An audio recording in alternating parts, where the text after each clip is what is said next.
د پښتو نیوز چینل درنو لیدونکو سلام ستړي مشئ وخت مو په خیر ښه راغلاست نن ورځې تازه او مهم خبر ته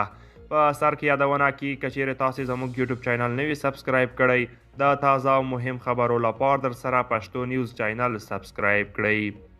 د افغانستان پرځول شوی ولسمشر ډاکټر محمد اشرف غني خپلې لومړۍ علمي څیړنې په افغانستان کې د اسلام د مبین دین د نفاذ د ښځو حقوق او ټولنیز عدالت له موضوعاتو څخه پیل کړي او په دې باب یې ډیرې لیکنې وکړې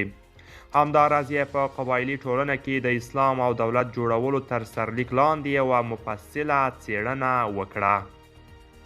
قدرمنو دوستانو راځو د نن ورځې تازه او مهم خبر ته پاکستان په افغانستان کې د ټي ټي پي پر ځپلو ټینګار وکړ د پاکستان د بهرنیو چارو وزیر بیراول بوټو زرداری وایي چې هیواد باید د تحریک طالبان پاکستان د غړیو پر ضد د افغانستان دننه عملیات ونه کړي خو زرداری ټینګار وکړ چې افغان طالبان باید خپلې ژمنې ترسره کړي او له اسلام آباد سره د پاکستاني طالبانو د ځپلو په برخه کې مرسته وکړي د پاکستان د بهرنیو چارو وزیر ټینګار وکړ چې له افغانستان سره د ترهګرو د ځپلو په برخه کې همکارۍ ته اړتیا شته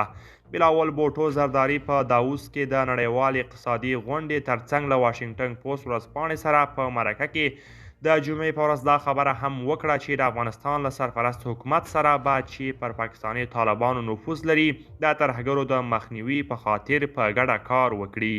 په ورته وخت کې بوټو زرداری وویل چې هیواد یې دې ته لیواله نه دی چې پاکستان له لوري د افغانستان په خاوره کې دننه عملیات وشي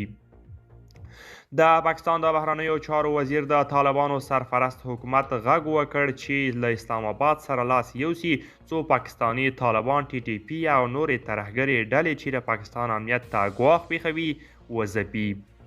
بوټو زرداری له واشنګټن پوسټ سره تر مرکې مخکې په داووس کې دا خبره هم وکړه چې له افغان طالبانو سره باید د سولې خبرې ډیرې مخکې شوې وای دوستان دا و زموږ د نن ورځې چمتو کلی خبر تر بیا ښه وخت